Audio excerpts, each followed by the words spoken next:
যেহেতু এটা আনফিল্টার্ড তাই বলি। ১ বার ২ বার ট্রাইও করেছি। তারপর আমাকে বলা হয়েছে আমার অনেক দাঁত।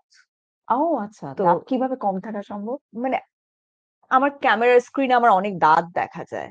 আচ্ছা। তো তারপর আমি বুঝলাম যে না তাহলে তাহলে তো তাহলে তো আমার কোনো ভবিষ্যৎ নাই দেখতে পাচ্ছি আমাদের মোটামুটি দুজনেরই একদম। মনে হচ্ছে একদমই ভবিষ্যৎ নাই। ভবিষ্যৎ নাই এখানে। তার সেইজন্য আমরা হচ্ছে আমাদের নিজেদের নিজেরা নিজেরা পডকাস্ট গল্প করছি, করছি। নিজেরা গল্প করছি। কামারশালা সিনেমা যাপন থেকে আপনাদেরকে আবারও স্বাগতম জানাচ্ছি। এটা হচ্ছে আনফিল্টার্ড উইথ সারা নবম এডিশন আজকে আমরা করছি। অন্য দিনের উছিলায় আনফিল্টার্ড উইথ সারা শুরু হয়েছিল বেশ বেশ কয়েক মাস ধরে চলছে এবং আপনারা আমাদের কথা শুনছেন। মাঝখানে কিছুটা গ্যাপ পড়ে গেছিল, কিন্তু হচ্ছে যে এর মধ্যে আমাদের যে ছবিটা, অন্য দিনের যে ছবিটার উছিলায় কামার আহমেদ সাইমনের পরিচালিত এবং আমার প্রযোজিত ছবিটার হচ্ছে যে এইটা আমরা থিয়েটারেও হচ্ছে ছবিটাকে নিয়ে যেতে রিলিজ করতে পেরেছি দীর্ঘদিন এটা আয়না ঘরে আটকে থাকার পরেও। তো আজকে হচ্ছে আমি আর কথা বেশি বাড়াবো না। So আজকে আমাদের সাথে অতিথি আছেন হচ্ছে অর্থী আহমেদ। অর্থী আহমেদকে হচ্ছে যে আমি প্রথমে আসলে একটু ছোট্ট করে একটু পরিচয় দিয়ে দিই, যদিও অনেকেই তাকে চেনেন। তার অনেক নাচ স্টুডেন্ট আছেন এবং অনেকেই তাকে ফলো করেন, তারপর আমি একটু ছোট্ট করে একটু পরিচয় দিয়ে দিচ্ছি। অর্থী আহমেদ হচ্ছে একজন হচ্ছে ন্যাশনাল এবং ইন্টারন্যাশনালি অ্যাক্লেইমড একজন নৃত্যশিল্পী বাংলাদেশের। তিনি হচ্ছে নৃত্যে যে এথিক্যাল আর্ট প্র্যাকটিসের উপর বিশেষ গুরুত্ব দেন। রবীন্দ্র ভারতী বিশ্ববিদ্যালয় থেকে নাচে অনার্স এবং মাস্টার্স করেছেন এবং তারপরে একটা ইন্টারেস্টিং সাবজেক্ট ডান্স সাইকোলজিতে একটা ডিপ্লোমা করেছেন মাদ্রাজ ইউনিভার্সিটি থেকে। বাংলাদেশে ফিরে এসে অর্থী হচ্ছে নাচের পাশাপাশি, নিচে নাচ করার পাশাপাশি নাচের শিক্ষার দিকে অনেক বেশি গুরুত্ব দেন। ডান্স ইওর এইজ বলে তিনি একটা মুভমেন্টও শুরু করেন, যেটা হচ্ছে শিশুদের জন্য যে উপযুক্ত যে কোরিওগ্রাফি সেটা নিয়ে কাজ করে থাকেন।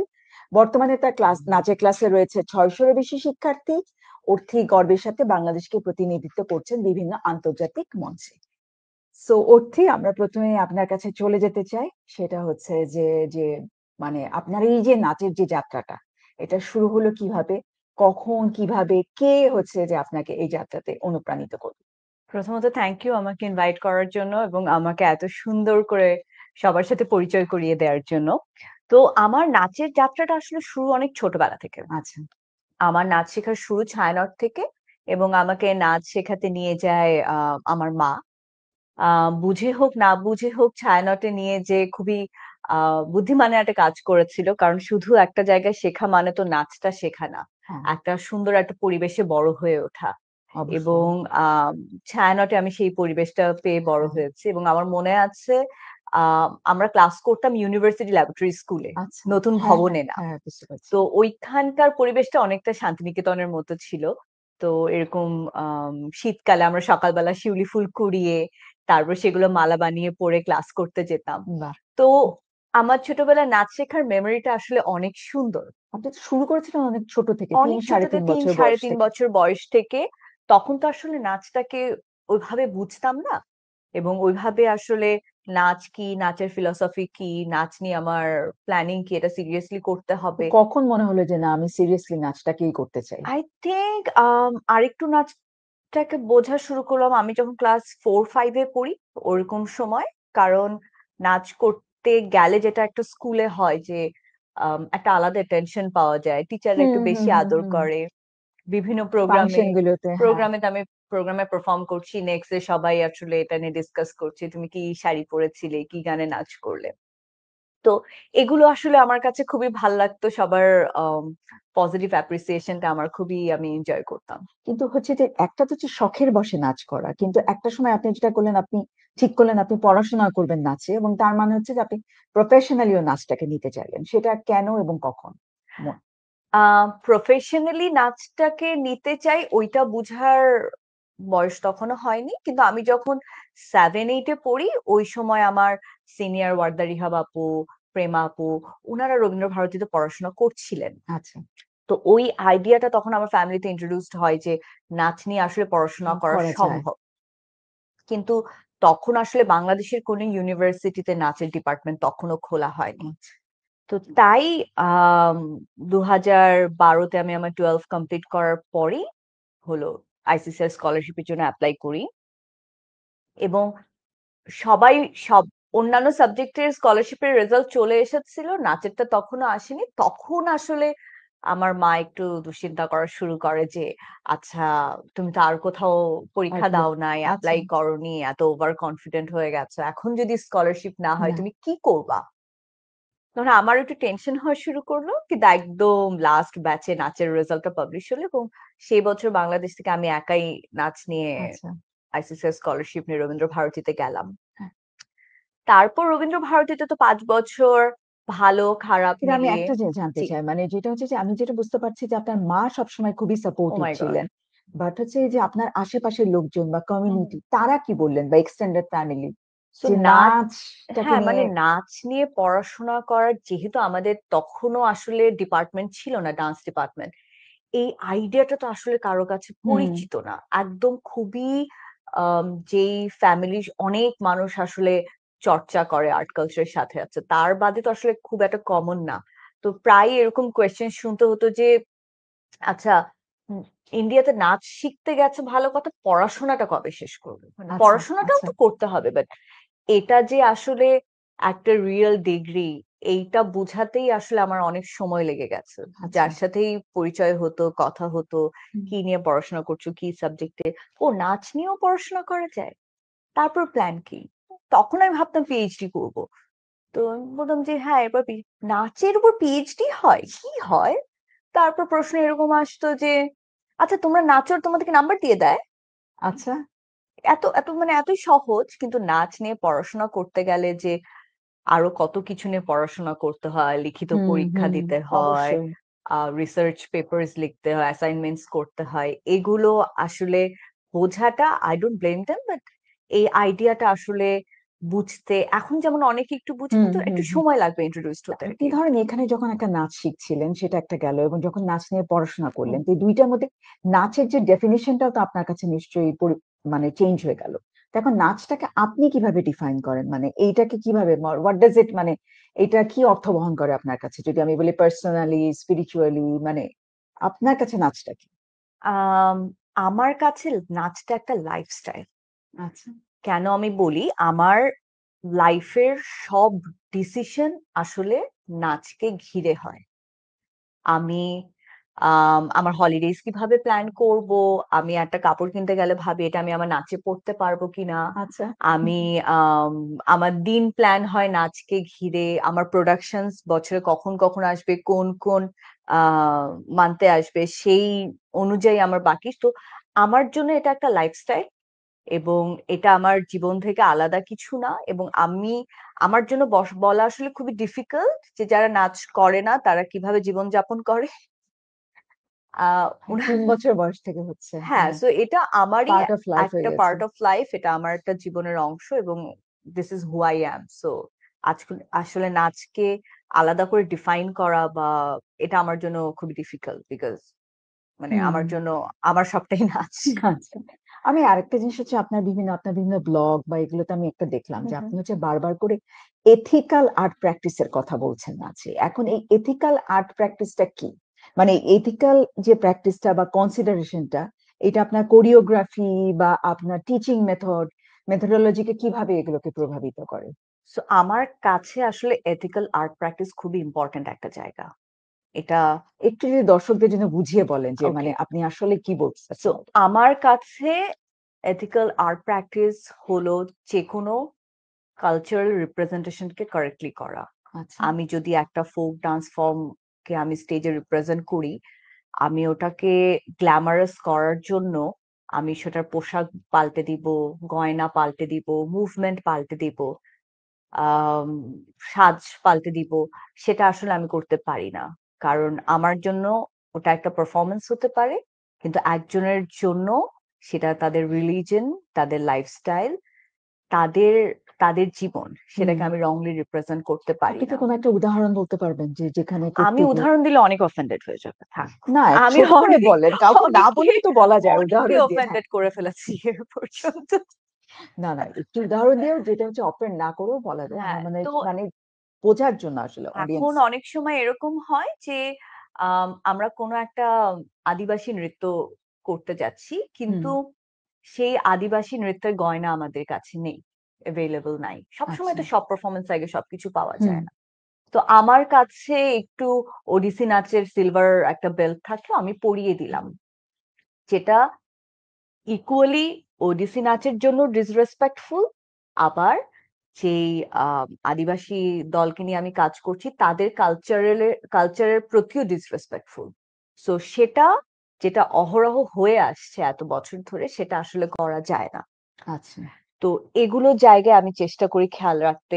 অলসো আমার কাছে খুবই এথিক্যালি রং মনে হয় যদি আমার ক্লাসে কেউ বুলিড হয়, আমার ক্লাসে কোনো কেউ ডিসক্রিমিনেটেড ফিল করে, কারো ওয়েট নিয়ে, কারো বয়স নিয়ে, কারো জেন্ডার নিয়ে বা হুম, কারো ওরিয়েন্টেশন নিয়ে কেউ যদি কোন ধরনের বাজে মন্তব্য করে, তা আমি চেষ্টা করি এরকম একটা সেফ স্পেস ক্রিয়েট করার। হুম, এবং আমি কখনোই টলারেট করব না যে এরকম হুম। কোনো বিহেভিয়ার যেখানে আরেকজন থ্রেটেন্ড ফিল করে। যেহেতু ক্লাসের কথা চলেই আসলো, হুম, সেটা আমি একটু মানে জানতে চাচ্ছি যে আপনি একটা সময়, আমি আপনার সাথে যখন কথা হচ্ছিল আপনি বলছিলেন যে 2018-তে আপনি বাংলাদেশে ফেরত আসলেন পড়াশোনা শেষ করে।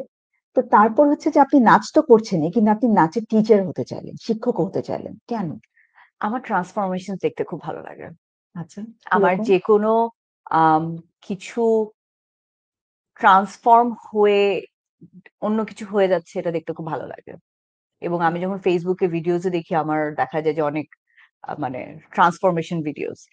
কারণ হলো যে যখন নাচ শিখতে আসে কিছুই পারছে না, হুম, কনফিডেন্স নাই, মনে করছে আমি কি পারবো কি পারবো না, ওই জায়গা থেকে যখন অনেক আনন্দ নিয়ে একদম বড় একটা হাসি নিয়ে মঞ্চে উঠে কেউ নাচ করে, এবং ওই জার্নিটা আমি খুব এনজয় করি।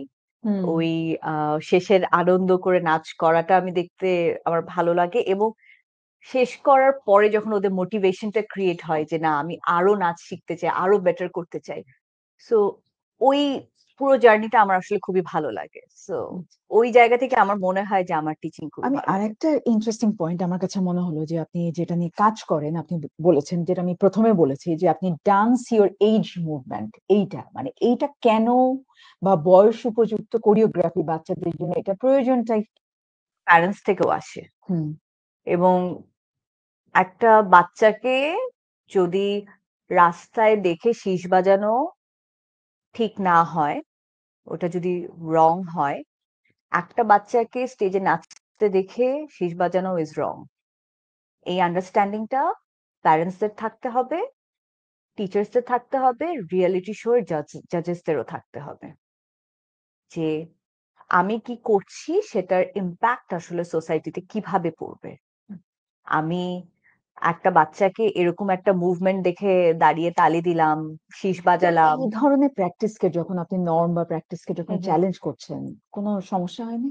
সমস্যা তো ডেফিনেটলি হয়েছে। অনেক সিনিয়র টিচাররা অনেক বেয়াদবি হিসেবে নিয়েছেন, আমার কাছে কল এসেছে, বকাবকি করা হয়েছে, এটাও বলা হয়েছে যে তুমি এত ছোট বয়সে এসে আমাদের কোরিওগ্রাফিতে আঙ্গুল তুলছো। আমি নাম বলবো না, বাট মাল্টিপল টিচার্স আমাকে এটা নিয়ে অনেক কথা বলেছে, যে আম, ওইটাও বলেছে কি 2 দিনের বৈরাগী ভাতকে বলে অন্ন, অন্য, এরকম হ্যাঁ। এক্সাম্পলস আমাকে দিয়েছে। কিন্তু এটা আসলে বেয়াদবির জায়গা থেকে না দেখে যদি ডিফারেন্টলি দেখা হয়, যে আসলে এখন সময়টা পাল্টাচ্ছে, আমাদের সময় আমরা যেগুলো আসলে অনেক না বুঝে হুম, একসেপ্ট করেছি, হুম, এখনকার জেনারেশন আসলে ওদের আন্ডারস্ট্যান্ডিং অনেক বেটার। হুম, এবং এখন থেকে as a teacher, as a parents, as a মানে অডিয়েন্স আমরা যদি সচেতন না হুম, হই, এটা কিন্তু অনেক বাজেভাবে ব্যাকফায়ার করবে। হুম, হুম, এবং এটা আমাদের রেসপন্সিবিলিটির জায়গা, শুধু টিচারদের না, প্যারেন্টসদেরও, টিভি চ্যানেলস এর প্রডিউসারদেরও, হুম। যে আমরা আমাদের নেক্সট জেনারেশনকে কিভাবে রিপ্রেজেন্ট করছি। আমি আরেকটা জায়গাতে যেতে চাই, যেটা হচ্ছে আপনি তো বাচ্চাদের ক্লাস তো নিচ্ছেনই, plus at the same time আপনি একটা নতুন একটা কনসেপ্ট, আমি নতুন বলবো, বা যে অ্যাডাল্ট বিগিনারদেরকে, যারা কখনো নাচ করেনি হুম, বা হুম। হয়ে ওঠেনি কোনো কারণে, তাদের নাচের একটা ক্লাস নিচ্ছেন এবং তারপর তারা একের পর এক প্রোডাকশনে করে যাচ্ছে। সো এই ভাবনা চিন্তাটা কোত্থেকে আসলো? আর সবকিছু আসলে বুঝতে আমাকে অনেক হেল্প করেছে, যেটা আসলে তখন আমি অত বুঝতে পারিনি যে এটা আমাকে কিভাবে তৈরি করবে। ফেরত আসার পরে ক্লাস নিতে গিয়ে আমি আস্তে আস্তে বুঝতে পারছি যে এটা কতটা হেল্পফুল ছিল আমার জন্য আর কি। আপনি যেটা বলছিলেন যে আপনার ট্রান্সফরমেশন দেখতে ভালো লাগে। সো আমি জাস্ট একটু কিউরিয়াস মানে জানতে চাই যে এটা হচ্ছে যে অ্যাডাল্ট বিগিনারদের ক্ষেত্রে এই ট্রান্সফরমেশনাল জার্নিটা আপনি কিভাবে দেখেছেন? যদি কিছু ছোট, ছোট আমি জাস্ট গল্প একটু শুনতে চাই। মানে অফ কোর্স দেয়ার ইস কিছু নাম না নিয়ে কনফিডেনশিয়ালিটি বজায় রেখে। ওকে। বাট তো আমি প্রথমে যেটা মেনশন করতে চাই যে এই ট্রান্সফরমেশনাল জার্নিটা কিন্তু শুধু ওদের দিক থেকে না, আমার দিক থেকেও। আচ্ছা। উনারা যেমন নাচ শিখছে, আমিও কিন্তু ওদের সাথে শিখিয়ে শিখিয়ে কন্টিনিউয়াসলি বড় হচ্ছি। আমার কারিকুলাম যেমন ৩ বছর আগে যেমন ছিল সেটা অনেক ইমপ্রুভ করেছে। উনাদের ফিডব্যাকে, উনাদের কনস্ট্যান্ট হলো ফিডব্যাক, ক্রিটিসিজম উনারা আমাকে বলে যে অর্থি তুমি এটা এভাবে করো, আমার মনে হয় ওইভাবে করলে বেটার হবে। সো উনারা আমাকেও গ্রো করতে হেল্প করছে। অ্যান্ড যেটা হলো যে উনারা যেহেতু সবাই ওয়ার্কিং প্রফেশনালস, আচ্ছা। নিজস্ব জায়গা থেকে অনেক বিভিন্ন সেক্টরে কাজ করছেন। হ্যাঁ, অনেক সফল মানুষ এবং আমাকে অনেক আদর করে। এটা মানে আমি অনেক ব্লেসড যে ওরা আমাকে সবাই আসলে খুবই আদর করে এবং অনেকেই আমার থেকে বয়সে অনেকটাই বড়। তো যেটা হয় যে উনারাও আমাকে কনস্ট্যান্টলি হলো ইভলভ হতে হেল্প করছে। আর উনাদের ক্ষেত্রে আমি যেটা বলবো যে প্রথমে যখন আসে তখন তো খুবই বেসিক স্টোরিজ শেয়ার করে যে এ- শেখার ইচ্ছে ছিল, শিখতে পারিনি, বাবা দেয়নি, মা দেয়নি, একটু কিছু বছর শেখার পর বন্ধ হয়ে গেছে। কিন্তু যখন আস্তে আস্তে একটু সময় যায়, হুম, উনাদের সাথে সম্পর্কটা আমার আরো ডিপার হয়, হুম। তখন অনেক কিছু শেয়ার করে যেগুলো আম, মাঝে মাঝে মনে হয় যে খুবই ইমোশনাল স্টোরিজ। যেমন একজন, আমি নাম বলবো না, একটা আপু আমার কাছে ক্লাস করেন, উনি বলছিলেন যে উনি অনেকবার সুইসাইড অ্যাটেম্প্ট নিয়েছেন, কারণ উনার মনে হতো যে বেঁচে থাকা আসলে একটা ওয়েস্ট অফ এনার্জি। আচ্ছা। উনি রিটায়ার করেছেন, উনার বাচ্চারা দেশের বাইরে থাকেন, উনি একা থাকেন, কেউ উনার খোঁজ খবর নেয় না। তো উনার জন্য আসলে উনি যে খাচ্ছে এটা আসলে উনি একটা খাবার নষ্ট করছে, নিঃশ্বাস নিচ্ছে, বাতাস নষ্ট করছে।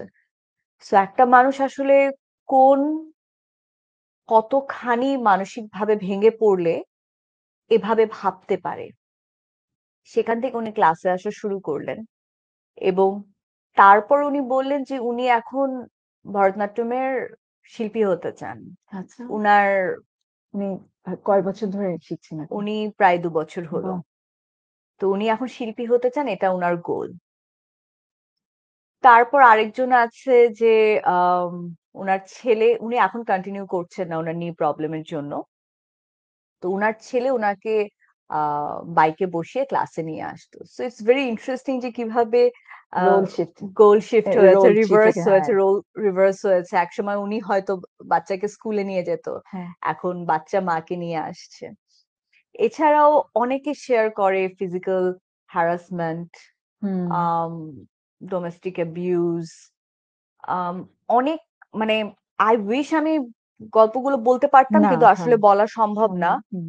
তো ওনারা যখন শেয়ার করেন যে সেই জায়গা থেকে কিভাবে ওনারা কনফিডেন্সটা ফিরে পেয়েছেন, নিজের বডিকে আবার ভালোবাসা শুরু করেছেন।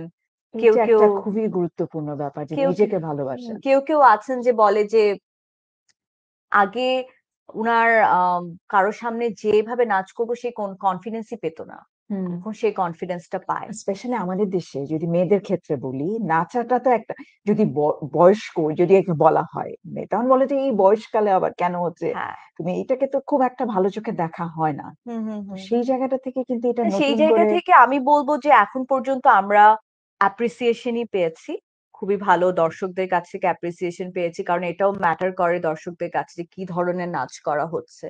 তো তারা যে ধরনের নাচ করে সে ধরনের নাচ আসলে দর্শকদের ভালো লাগছে। আমার মনে আছে একবার একটা স্টুডেন্ট তার শাশুড়িকে নিয়ে এসেছিল, আসার পর বলেছিল আমার শাশুড়ি কোনোভাবেই আমাকে মঞ্চে উঠে নাচ করতে দিচ্ছে না। তো আপনার যদি কোনোভাবে আমার শাশুড়িকে একবার রিহার্সালটা দেখতে দেন, তাহলে আমার ধারণা শাশুড়ি রাজি হবে। রাজি হবেন। তো আমি বললাম হ্যাঁ অবভিয়াসলি আপু, কোনো সমস্যা নাই। তারপর ওনার শাশুড়ি আসলো, চেয়ার নিয়ে বসলো, রিহার্সালটা দেখলো।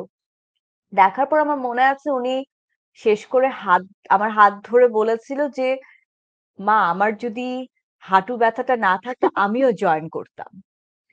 তো এগুলো আসলে আমার কাছে খুবই ইমোশনাল স্টোরি হ্যাঁ, যে অবশ্যই। আসলে আম মানুষের লাইফে একটু হলেও আমি ইমপ্যাক্ট ফেলতে পারছি এবং আমি খুবই ব্লেসড যে আমার লাইফেও তারা স্পেশালি আমার অ্যাডাল্ট বিগিনার্স এত সুন্দর করে ইমপ্যাক্ট ফেলছে। বাট সো নাচের ক্লাসটা বের হয়ে যখন আপনি প্রোডাকশন গুলো শুরু করলেন হুম, যে এখন অডিয়েন্সের সামনে ওনারা নাচছেন, তখন এই ১ম প্রোডাকশনটা করার এক্সপেরিয়েন্সটা কিরকম ছিল? চ্যালেঞ্জ তো নিশ্চয়ই ছিল অনেক কিছু। অনেক। হ্যাঁ। সো ১ম প্রোডাকশন আগে ৩ বছর আগে অত সাহস ছিল না।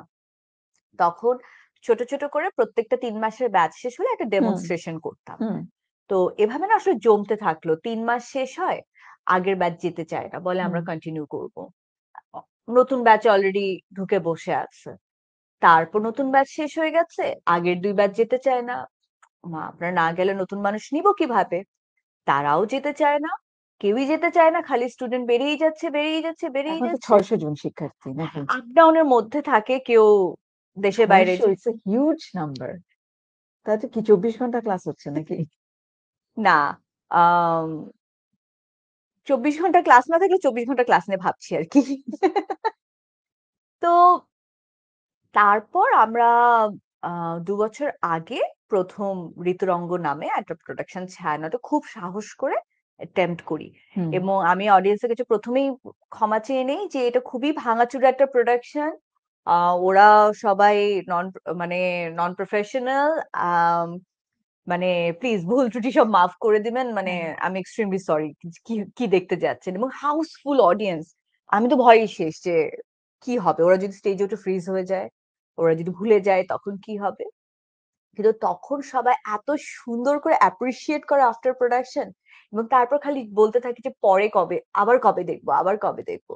তো তখন একটু, একটু করে সাহস বাড়তে থাকে এবং আমার ১ম প্রোডাকশনে মনে আছে যে এর আগে আসলে প্রোডাকশন একদম নিজের প্রোডাকশন বলতে আম আমি ওয়াশিংটন ডিসিতে একটা প্রোডাকশন হুম, করেছিলাম। কিন্তু দেশে ওইভাবে করে আমি নিজের হয়নি। প্রোডাকশন নামাই নাই। তো আমার আসলে আইডিয়া ছিল না যে অডিটোরিয়ামে গিয়ে আবার লাইট সাউন্ড আলাদা করে ভাড়া করে আনতে হয়। তো আমি ২ টার সময় ছায়ানটে গিয়ে শুনি ছায়ানটে শুধু মঞ্চটা আছে, লাইট সাউন্ড আসলে ও কিছু আচ্ছা। নাই। ওই মোমেন্টে লাইট সাউন্ড ভাড়া করে আনা, পুরো জিনিসটা আসলে সেট আপ করা, ফাইনাল রিহার্সাল করানো। তো যে বাজেট ধরেছিলাম সেই বাজেটে হ্যাঁ, হয় নাই। প্রচুর ইনভেস্টমেন্ট এর তো ব্যাপার আছে। উম লাস্ট মোমেন্টে এফডি ভেঙে সেই বাজেট উঠানো। এফডি ভেঙে ফেলেছেন? কি করব? কমিটমেন্ট তো প্রোডাকশন তো নামাতে হবে। তো এগুলো করে আসলে ফাইনালি প্রোডাকশনটা নামলো। এরপর থেকে প্রত্যেক প্রোডাকশনে কিছু ভুল ত্রুটি থাকে। সেগুলো থেকে শিখে, শিখে আসলে নেক্সট হুম। প্রোডাকশন আরো বেটার করার আমরা চেষ্টা করি। বাট নাচের ক্ষেত্রে বা যেকোনো আর্ট ফর্ম এর ক্ষেত্রে তো কাইন্ড অফ একটা স্পন্সরশিপ বা একটা প্যাট্রোনাইজেশন প্রয়োজন হয়। সো এখন কি আপনি ওই জাতীয় ইয়েগুলো পাচ্ছেন? আমার আম গত প্রোডাকশনের আগের প্রোডাকশনটা স্পন্সরড ছিল। আমি খুবই লাকি যে স্পন্সররা সেই বিশ্বাসটা রেখেছেন। নেক্সট আমার ২ টো প্রোডাকশন আছে। আমি এখনো স্পন্সরকে অ্যাপ্রোচ করিনি। কিন্তু গত প্রোডাকশন যেটা ঘনঘটা ছিল, সেটাতে আসলে আমি চেয়েছিলাম নিজের ব্যানারে করতে। হুম। তারপর করতে গিয়ে আসলে বুঝেছি যে আ এভাবে আসলে সম্ভব হবে না। তো নেক্সট ২ টো প্রোডাকশন আসলে স্পন্সর পেলে আমার জন্য নামানো সুবিধা হবে। কিন্তু যখন এরকম একদম দেয়ালে পিঠ থেকে যায়, তখন আমার স্টুডেন্টরা অনেক হেল্প করে। সবাই মিলে কন্ট্রিবিউট করে। হ্যাঁ, সবাই যেহেতু সো প্রফেশনাল বা এটা হ্যাঁ। সবাই মিলে তখন দেখা যায় যে 20 বা 30% ওরা কন্ট্রিবিউট করলো, বাকিটা আমরা একাডেমি থেকে কন্ট্রিবিউট করে তখন আমরা প্রোডাকশনটা নামাতে পারি। বাট আপনারা শো গুলোকে কি এখনো তো টিকেট আ করছেন না? আমাদের এর আগে আমরা ২ টো ভরতনাট্যমের প্রোডাকশন করেছি। একটু সিনিয়র স্টুডেন্ট যারা হুম। তাদেরকে দিয়ে। সেগুলো টিকেট টিকেট করেছেন। শো হ্যাঁ। ছিল। বাট যেগুলো আমরা গানের নাচে প্রোডাকশন করি বা যেগুলো একদম ফার্স্ট টাইম হুম। ডান্সাররা ডান্সার যারা স্টেজে আছে। উঠে হুম। তারা এখনো টিকেট শো তে পারফর্ম করছে না। তারা আরেকটু শেখার পর আরেকটু সিনিয়র হলে তখন ওরা হুম। টিকেট শোতে পারফর্ম আপনি করবে। আরেকটা আমি আপনার সাথে যখন কথা হচ্ছিল এবং আমি আপনার ব্লগেও পড়ছিলাম যে আপনি বলছিলেন যে অনেকেই আপনাকে হচ্ছে যতটা না নৃত্যশিল্পী আপনাকে লেবেলিং করে তারা মার্কেটিয়ার হিসাবে। সো আপনি কেন মনে করেন যে বাংলাদেশে একজন নৃত্যশিল্পীর জন্য মার্কেটিয়ার বা কমিউনিকেশনস এ দক্ষতা থাকাটা জরুরি? সো যদিও এটা অ্যাজ আ কমপ্লিমেন্ট আমার ফেলো ডান্সার্সরা বলে না। But I take that as a compliment. আচ্ছা। কারণ আমার কাছে মনে হয় যে আম, বাংলাদেশে অ্যাজ আ ডান্সার যদি সার্ভাইভ করতে চাই, তাহলে শুধুমাত্র আসলে ডান্সের স্কিল দিয়ে এখন সার্ভাইভ করাটা ডিফিকাল্ট। আমি যদি চাই যে আমার আর্ট বা আমার সার্ভিসের মাধ্যমে আমি আমার বিলস পে করব, তাহলে এর পাশাপাশি আমাকে আরো অনেক কিছু শিখতে হবে। তার মধ্যে একটা বড় জায়গা হলো বিজনেস অ্যান্ড মার্কেটিং। হুম। তো আমাকে আসলে বুঝতে হবে যে আম, কোন প্রোডাকশনটা কিভাবে মার্কেটিং করলে অডিয়েন্স ইন্টারেস্ট পাবে, অডিটোরিয়ামে হোক বা যে কোনো ভেন্যুতে হোক এসে দেখতে, বা কিভাবে আমি আমার কোর্সকে মার্কেটিং করলে মানুষজন বুঝতে পারবে যে এখানে আসলে মানে কি অডিয়েন্স হচ্ছে। তৈরিটাও তো নিশ্চয়ই একটা বড় কাজ না? ডেফিনেটলি একটা বড় চ্যালেঞ্জ। আমার লাস্ট প্রোডাকশনই ধরেন যে ঘন ঘটা যখন করলাম, হুম। একটা দেশের অবস্থা তো খুবই, 5ই হ্যাঁ। অগস্টের পর পর 15 আগস্টের আগে 8ই অগস্ট ঠিক আমার প্রোডাকশনটা আচ্ছা, আচ্ছা। বেশ 2024 এই যে এই 25-এ, আচ্ছা এই হ্যাঁ 25 হ্যাঁ, এই রাইট। 25-এ, তখন দেশের অবস্থা কখন কি হয় বোঝা যাচ্ছে না। হুম, এবং হুম, হুম। আমার ভেন্যুটা হলো চারুকলা, তো বকুলতলা। শাহবাগে এক সব সময় কিছু না কিছু হতেই থাকছে। তার উপরে শুক্রবার সকাল এবং ওয়েদারটা বৃষ্টির, যদিও আমরা চাচ্ছিলাম বৃষ্টি হোক, কিন্তু একটা পারফেক্ট বৃষ্টির ওয়েদার পাওয়াটা তো খুবই রিস্কি। হুম, অনেক ঝুম বৃষ্টি হতে পারে যে প্রোগ্রাম ভেসে গেল, আবার একদম কড়া রোদ, যে সেই কড়া রোদে বসে নাচ, বৃষ্টির নাচ দেখতেই ভালো লাগছে না। তো অনেক রিস্ক ফ্যাক্টর ছিল। আমরা আসলে এক্সপেক্ট করিনি এত অডিয়েন্স আসবে। আচ্ছা। সেখানেও শুক্রবার সকালবেলা ঘুম থেকে উঠে বৃষ্টিতে 11টার সময় ভিজে কয়টায়? 11টার 11টা। সময় প্রায় 1,500-এর মতো অডিয়েন্স যে গেছে, ওয়াও! তাদের পর্যন্ত তো খবরটা আমাকে পৌঁছাতে হয়েছে। অবশ্যই। তো এটা যদি আমি জাস্ট রিহার্সাল করিয়ে ওদিন নাচতে চলে যেতাম, কেউ তো এই খবরটা পেতো না। তো হুম, আমার তো মনে হয় না যে মার্কেটিং এখানে আসলে হুম, খারাপ কিছু। হুম। তো না প্লাস আমি আপনার একটা লেখাতেই পড়ছিলাম যে আপনি বলছিলেন যে অনেক সময় দেখা যায় যে আমাদের এই যে শো গুলোতে, হুম, এটা শুধুমাত্র নাচের ক্ষেত্রে না, অনেক ক্ষেত্রেই দেখা যায় যে আপনার ধরেন যে পারফরমেন্স গুলো দেখতে হয়তো যারা আর্টিস্টরা তাদের পরিবার, তাদের বন্ধু বান্ধব তারাই আসছেন। তো তার বাইরে যদি অডিয়েন্সকে আমাদেরকে তৈরি করতে হয়, তাহলে তো অবশ্যই এটা একটা অবশ্যই গুরুত্বপূর্ণ মানে উপাদান। আমি তো দেখি আপু যে যেই প্রোগ্রামগুলো অডিয়েন্স জানতে পারে, কিন্তু কারণ আমাদের কিন্তু খুব একটা এন্টারটেইনমেন্টের জায়গা নেই হুম, আমাদের ঢাকার মানুষজনের। তো যখন ভালো কোনো শো হয়, ভালো কোনো কিছু হচ্ছে খবর পায়, মানুষ কিন্তু যায় দেখতে। কিন্তু প্রপারলি সেই পর্যন্ত মানুষের মানে জানতে হবে। তো অনেক সময় তো আমাদের সব প্রোডাকশনে আসলে হুম, এজেন্সিকে ইনভলভ করার বাজেট থাকে না। অবশ্যই। তো সেই ক্ষেত্রে এত ভালো ভালো কাজ হয় আমাদের, এত ভালো ভালো হুম, প্রোডাকশনস হুম, হয়। হুম। তো সেগুলো যদি আসলে অডিয়েন্সের কাছে ঠিকভাবে খবর পৌঁছানো যায়, আমার মনে হয় অবশ্যই সাধারণ মানুষ দেখতে যাবে। আপনার এই যে ডাইভার্স এক্সপেরিয়েন্স এগুলোর বেসিসে আপনার কি মনে হয় যে বাংলাদেশের নাচের ভবিষ্যৎটা কি? এখানে কি একজন মানে full fledged professional dance professional হিসেবে কি সার্ভাইভ করা সম্ভব? ডেফিনেটলি অনেক ডিফিকাল্ট, আরো অনেক জায়গা কম্প্রোমাইজ করতে হবে। আমি যদি চাই এটা, আই হোপ বেটার হবে, but at the same time আমি যদি চাই যে আম, আমি আমার ড্রিম প্রফেশনে থাকবো, but at hmm, the same time আমি আমার কর্পোরেট স্লেভ ফ্রেন্ডের মতো হলো লাইফস্টাইল লিড করব, সেটা হয়তো সম্ভব হবে না এখনো। কিন্তু আমি যদি চাই যে না, যেভাবেই হোক আমি আমার আর্টটাকেই, আমি আমার ক্রাফটটা চর্চা করব, তাহলে হয়তো সম্ভব। But definitely it's getting better. Um, সুযোগ বাড়ছে কাজ করার, টিচিং এর স্কোপ পাচ্ছে। স্কোপ গুলো আস্তে আস্তে বাড়ছে। ইটস গেটিং বেটার, বাট ওই উৎসাহও পর্যন্ত বাড়ছে। যেতে মানুষের মনে অনেক ইন্টারেস্ট তৈরি হয়েছে মনে হয়। একটু, আমার মনে হয় এই জায়গাটা একটু কন্ট্রাস্ট। আচ্ছা। একটা সাইডের মানুষের যেমন অনেক ইন্টারেস্ট বাড়ছে, একটা সাইডের মানুষের অনেক ইন্টারেস্ট কমে যাচ্ছে। কিন্তু আবার একটা জিনিস ব্যালেন্সটা আমার কম। কাছে জাস্ট মনে হয় যে যেমন ধরো যে আপনি তো কাজ করেন একদম পিওর ক্লাসিক্যাল ফর্ম নিয়ে ভরতনাট্যম। সো কিন্তু আবার হয়তো আমি একটা দেখছি যে ঢাকা শহরে একটা দেখা যাচ্ছে যে সালসা শিখতে যাচ্ছি, অমুক শিখতে যাচ্ছি। তো এই দুইটার মধ্যে মানে কোন দিকে ইয়েটা দাঁড়িপাল্লাটা মানে ও ভার বেশি?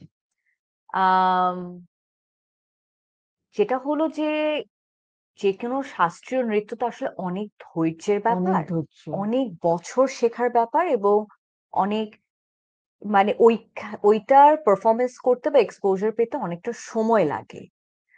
আর অন্যান্য যেগুলো ডান্স ফর্মে আসলে অল্প দিন সময় দিলে একটু এক্সপোজারটা পাওয়া যায় বা একটু পারফরমেন্স করতে পারে, স্টুডেন্টরা তো খুশি হয় একটু হুম পারফর্ম হুম করতে হুম হুম। পারলে। ওইদিকে ঝোঁকটা তখন একটু বেশি থাকে। কিন্তু আমি বলবো যে ওয়েস্টার্ন ক্লাসিক্যাল হোক, ইন্ডিয়ান ক্লাসিক্যাল হোক, ফোক হোক, নাচ না হয়ে অন্য কিছু হোক, মানুষ শিখুক। হুম। কারণ আমাদের লাইফে এত ছোট বড় এত ধরনের ট্রমা, আমরা কিন্তু পরের দিন খুব নর্মালি লাইফ লিড করছি। এটা কিন্তু একদমই নর্মাল না আমাদের। কিন্তু রানা প্লাজা হোক, জুলাইয়ের এত বড় একটা ঘটনা হোক, মাইলস্টোনের এত বড় একটা ইনসিডেন্ট প্রত্যেক হোক, দিনই কিছু না কিছু ঘটছে। নেক্সট দিন কিন্তু আমাদের নর্মালি ফাংশন করতে পারার কথা না। কথা না। কিন্তু আমরা একটু ইমিউন হয়ে গেছে, আমরা করছি। কিন্তু এই ট্রমা গুলো কিন্তু আমাদের সাবকনশিয়াস মাইন্ডে থেকে যাচ্ছে।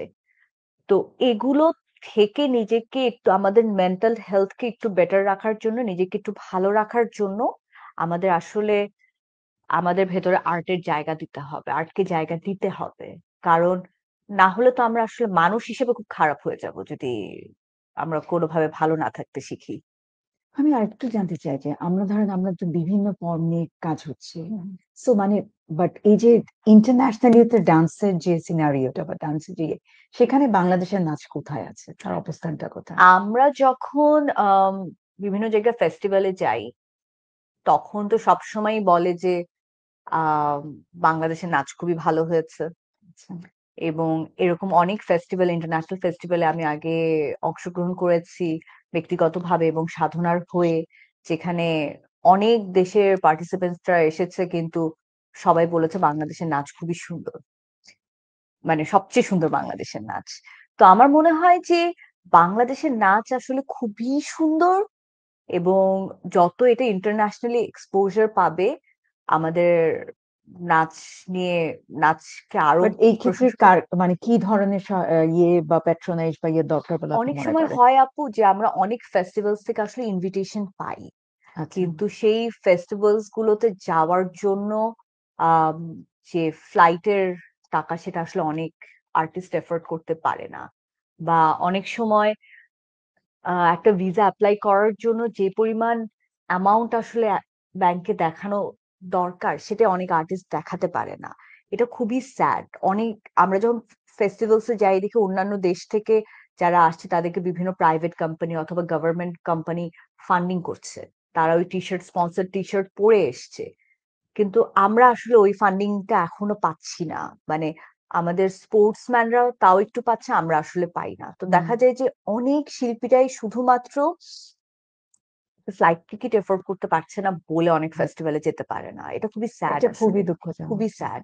এবং অনেক আর্টিস্টকে আমি দেখেছি যে বিভিন্ন প্রাইভেট কোম্পানির কাছে অ্যাপ্রোচ করেও আসলে হুম। এটার কোনো ফান্ডিং পায়নি। তো একটু যদি, যাদের ক্ষমতা আছে, যারা আসলে পারবে, তারা যদি আসলে আর্টিস্ট থেকে কিছুটা হেল্প করে, আমার মনে হয় অনেক শিল্পীরা অনেক ইন্টারন্যাশনালি নিজেদেরকে রিপ্রেজেন্ট করতে পারবে। যদি নাচ না করতেন তাহলে আর কি কি হতেন বলে মনে হয়? অনেক কিছু হতে পারতাম আসলে আমি। কিরকম? আমার ফিল্ম মেকার হওয়ার ইচ্ছা ছিল, আচ্ছা। শেখার ইচ্ছা ছিল। তো শিখতে পারি নাই। জার্নালিস্ট হওয়ার ইচ্ছা ছিল।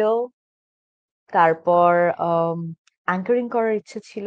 আচ্ছা, অ্যাঙ্কর না, করা যাবে তো? না না, অ্যাঙ্কারিং করা যাবে। কি, আমি একবার দুবার ট্রাইও করেছি, যেহেতু এটা আনফিল্টার্ড তাই বলি, একবার দুবার ট্রাইও করেছি। তারপর আমাকে বলা হয়েছে আমার অনেক দাঁত। ও আচ্ছা, আচ্ছা। ওকে। দাঁত, অনেক দাঁত। অনেক দাঁত আমার। ও আচ্ছা, তো দাঁত কিভাবে কম থাকা সম্ভব? মানে আমার ক্যামেরার স্ক্রিনে আমার অনেক দাঁত দেখা যায়।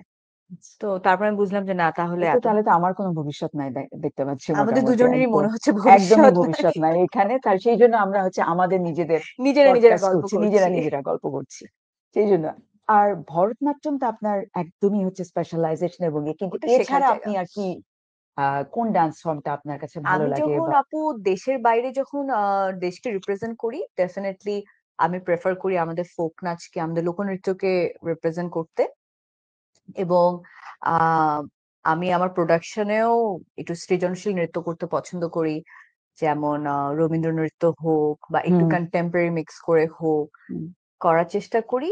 আমি স্টুডেন্টদেরকেও চেষ্টা করি যে এটা যেহেতু একটা প্রপার গ্রামার, ভরতনাট্যমটা শিখুক, কিন্তু একটু সিনিয়র লেভেল না পর্যন্ত না যাওয়া পর্যন্ত ওরা ঠিক ভরতনাট্যমটা পারফর্ম করুক, এটা আমি অ্যালাউ করি না, যেহেতু এটার অনেক গ্রামাটিক্যাল ব্যাপার আছে। কিন্তু আমি চাই ওরা গানের নাচ যেখানে যেভাবে সুযোগ পাক, পারফরমেন্স করুক, করে নিজের কনফিডেন্স আরো বাড়াক।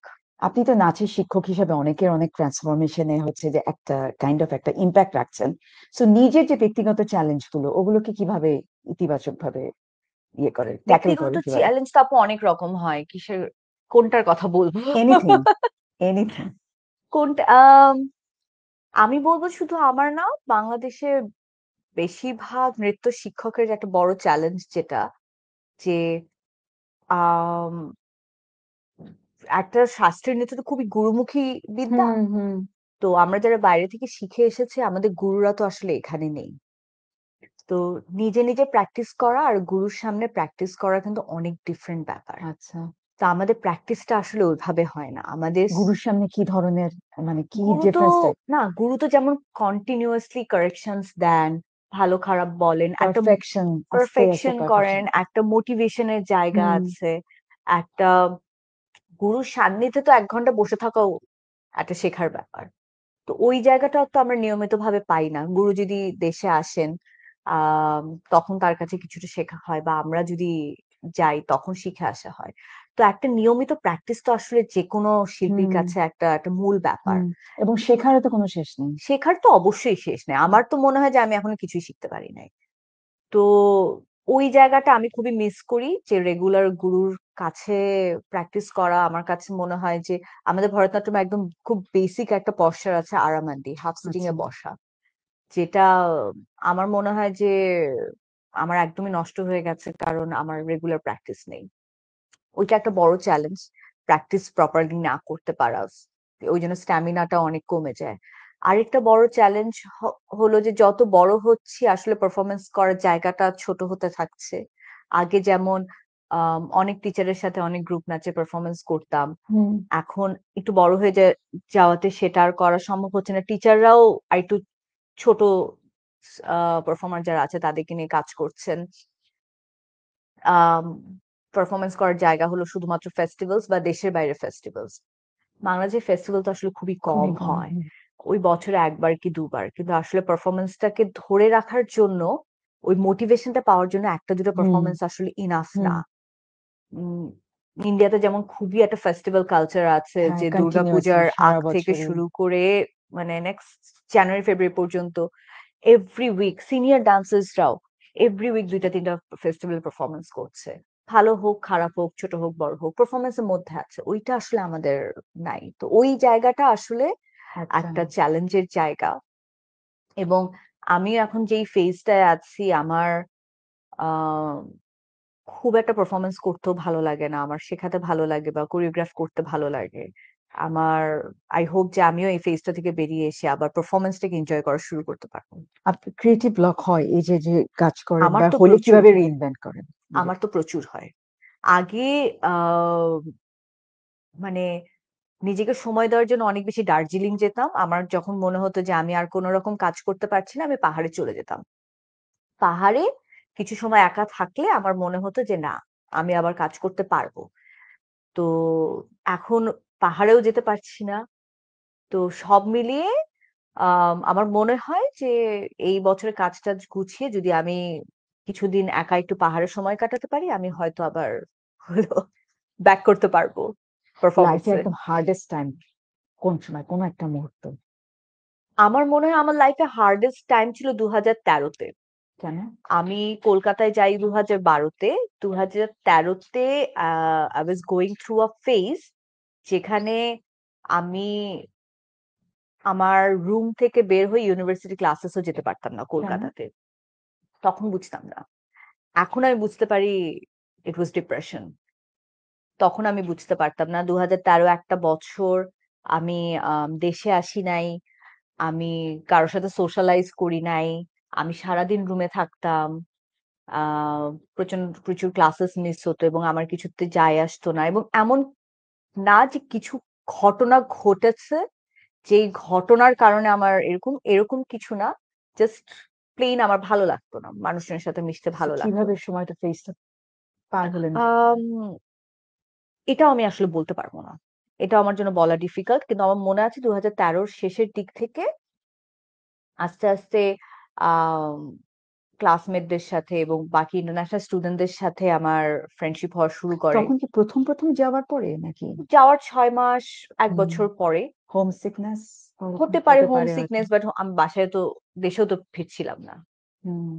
তো কিন্তু আস্তে আস্তে ওটা থেকে আমি রিকভার করা শুরু করি, নিজেকে পুশ করি যে না, এভাবে তো আমার অ্যাটেন্ডেন্স ফল করছে, রেজাল্ট ড্রপ করছে, এভাবে তো হুম। করা যাবে না। তো নিজেকে পুশ করে করে আসলে ওই জায়গা থেকে বের করা। আর সবচেয়ে স্মরণীয় পারফরমেন্স কি মনে উম, আছে এখন? স্মরণীয় পারফরমেন্স তো অনেক।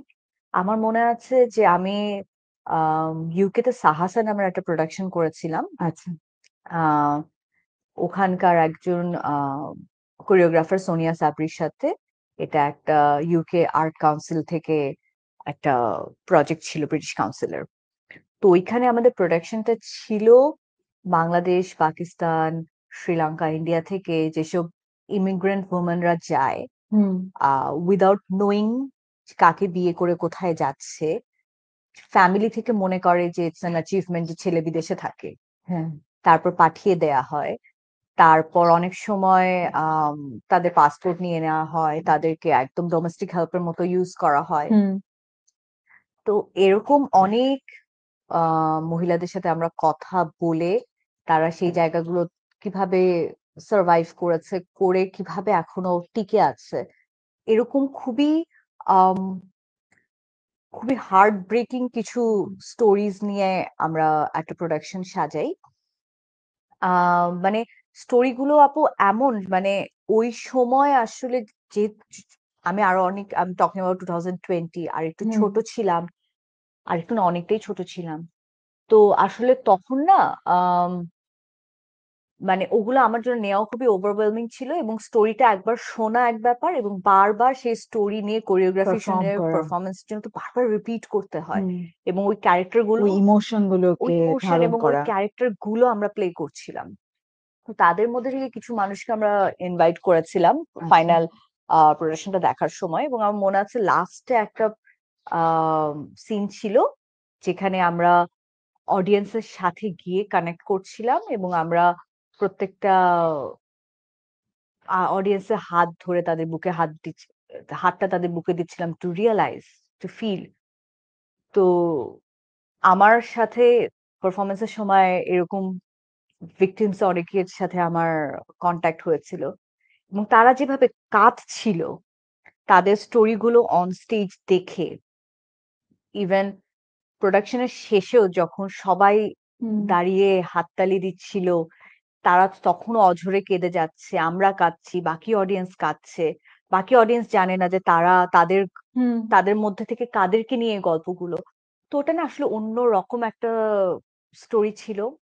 ওটার আরো 2-3টা ফেজ হওয়ার কথা ছিল, ওটা নিয়ে আমাদের আরো বিভিন্ন দেশে ট্যুর করার কথা ছিল, কিন্তু কোভিড হওয়ার কারণে প্রজেক্টটা স্টপ হয়ে যায়। হবে হয়তো সামনে। হবে হয়তো, বাট আমি ওটা নিয়ে আসলে আরো কাজ করতে চাই, because hmm. That project was really close to my heart. হ্যাঁ। আমি আসলে বলবো যে খুবই প্রোটেক্টেড একটা ব্লেসড এনভায়রনমেন্টের থেকে ওইটা আমার কাছে একটা বড় শখ ছিল যে মানুষজন আসলে কতটা কষ্টের মধ্যে দিয়ে গিয়ে কিভাবে আসলে সার্ভাইভ করে। হ্যাঁ, লাইফের অ্যাপ্রিসিয়েশন বাড়ায় আসলে I mean, এগুলো। it is completely a different hmm. experience. I'm glad যে আমার এটা এক্সপিরিয়েন্স করার সুযোগ হয়েছে। আমার মানে এখন আমি অনেক সময় অনেকে অনেক ডিফারেন্টলি রিয়াক্ট করলে বা রাগ করলে আমি আসলে বোঝার চেষ্টা করি যে সে আসলে কেন রিয়াক্টটা করছে। হুম। বা অনেক সময় যেহেতু এতগুলো মেয়ে আমার ক্লাসে, অনেক সময় দেখা যায় যে অনেকে বলে আপু ও এরকম বলছে, ও তো এরকম করলো। আমি বলি যে নিশ্চয়ই এটার পিছনে কোনো একটা রিজন কারণ আছে। আছে। কেউ হয়তো ধাক্কা লাগাতে একটা রিয়াক্ট করলো, কারণ এই ধাক্কা লাগার রিলেটেড তারা আগে কোনো, ট্রমা হ্যাঁ, ট্রমা ট্রমা আছে। আছে। সো ওইটা একটু আমরা একটু এম্প্যাথেটিক হই, ওটা একটু বুঝার চেষ্টা করি। সো ওই একটা অনেক বড় একটা আমার থট প্রসেসে একটা চেঞ্জ হুম। এনেছে আর কি যেহেতু সেটা। এমপ্যাথির কথাই আসলো, সেটা আমি আমার একদম শেষ প্রশ্নটাতে চলে যেতে চাই। শেষ যে মানে অলরেডি? একজন শিল্পীর, যেটা আপনি এমপ্যাথির কথা বললেন, যে দায় এবং দরদ, আমার এই জুলাইয়ের মুভমেন্টের পরেও এই প্রশ্নটা অনেক আসছে। মানে একজন শিল্পীর চোখ দিয়ে আপনি দায় এবং দরদের জায়গাটাকে কিভাবে ডিফাইন করেন? মানে শিল্পীর একদম অ্যাকাউন্টেবিলিটি সোসাইটির প্রতি বা এমপ্যাথির ব্যাপার। আমার মনে হয় আপু যে আম শিল্পী হিসেবে শুধুমাত্র একটা গান বেছে সেজে গুজে মঞ্চে পারফরমেন্স শুধু করে দেয়াটা সবচেয়ে সহজ পার্ট, যেটা আমি তো অনেক ছোট বয়স থেকে পারফরমেন্স করি, যেটা আসলে আমি 20-25 বছর ধরে করেছি। ঠিক আছে, অনেক সময় অনেক প্রোডাকশন করেছি, না বুঝে করেছি হয়তো। আম, এটার ডেপথের কথা, যেহেতু আমি একটা লং টাইম লুবনা মারিয়ামের সাথে কাজ করেছি, হয়তো উনি বুঝেছেন ওইটার ডেপথ, হয়তো আমি বুঝিনি। কিন্তু উনার কাছ থেকেই শেখা যে স্টেজ আসলে এত পাওয়ারফুল একটা প্ল্যাটফর্ম। হুম। এই প্ল্যাটফর্মটা আমরা কিভাবে ইউজ করব, করছি, ওটা আসলে একটা শিল্পীর পরিচয়। কারণ একটা পারফরমেন্স দেখে কিন্তু একটা অডিয়েন্সের চিন্তা ভাবনা পাল্টে যেতে পারে। তো ওই প্ল্যাটফর্মটা আমি আসলে কিভাবে ইউজ করছি, এবং ওই প্ল্যাটফর্মে দাঁড়িয়ে আসলে আমি কি গল্প বলছি, কার গল্প বলছি, কিভাবে এটা বলছি? কিভাবে বলছি, এটা আসলে একটা শিল্পী দায়বদ্ধতার জায়গা। তো অবশ্যই কমার্শিয়াল পারফরমেন্স, গ্ল্যামারাস পারফরমেন্স সবই করবো সবই না তো কেন, লাগবে, হ্যাঁ। কিন্তু কোথাও না কোথাও একজন শিল্পী হিসেবে আমার ভয়েসটাও রেখে যেতে হবে যে আমার আমার আইডিওলজিটা কি, আমার পারফরমেন্স দেখে, আমার কাজ দেখে, আমার জীবনযাত্রা দেখে যেন মানুষ বুঝতে পারে যে ও শুধুমাত্র কপি করে কিছু করে নাই স্টেজে, একজন মানুষ হিসেবে, একজন শিল্পী হিসেবে ওর আইডিওলজি আসলে এটা। খুবই ঠিক। তো আমি আসলে আম, আরো বেটার, আরো রেসপন্সিবল আর্টিস্ট হওয়ার জার্নি আমি বলবো শুরু করেছি। ওইখানে আমার আসলে ওই আন্ডারস্ট্যান্ডিং এ পৌঁছাতে আমার অনেক কাজ অবশ্যই এটার করতে একটা হবে, সময় লাগে, তো অনেক একটা জায়গায়। সময় লাগবে। আমাদের কি জানি বলা হয়, সবই তো 40-এ হয়, 40-এ গেলে নবুয়ত প্রাপ্তি হয়, 40-এ গেলে ইয়ে হয়। সো সময় আছে এখনো। সো আমি চেষ্টা করব যে আমার জীবনে আমি যেটুকু কাজ করি, আমি যেন একজন responsible, ethical and empathetic artist হিসেবে করতে পারি। এটা অনেক আমার ইচ্ছার ধন্যবাদ। জায়গা। অনেক ধন্যবাদ। আজকে আমরা যেহেতু, আমি আবারও দুঃখিত যে আমরা হচ্ছে যে ১ম এ একটা টেকনিক্যাল গ্লিচ এর কারণে অনেকটা সময় চলে গেছিল। বাট তারপর আমরা এতক্ষণ অর্থীর সাথে কথা বললাম। অনেক ধন্যবাদ আপনাকে। আমরা আমরা আবারও ফেরত আসবো। হয়তো খুব তাড়াতাড়ি ফেরত আসার চেষ্টা করব। এবারকার মতো এত দীর্ঘদিন গ্যাপ দিয়ে না। তো এখন হচ্ছে যে আমি আরেকবার একটু অন্য দিনের কাছে ফেরত যাই, যে অন্য দিন হচ্ছে ছবিটা এখনো হচ্ছে আমরা বিভিন্ন জায়গায় অনেক রকম শো করছি। সো আপনারা যদি হচ্ছে আমাদের কামারশালায় সিনেমা যাপনে যদি চোখ রাখেন, তাহলে হয়তো বিভিন্ন শো সম্পর্কে জানতে পারবেন। তো আমাদের সাথে থাকার জন্য অনেক ধন্যবাদ। আবারও দেখা হবে। কারণ দাঁত দেখাই এখন।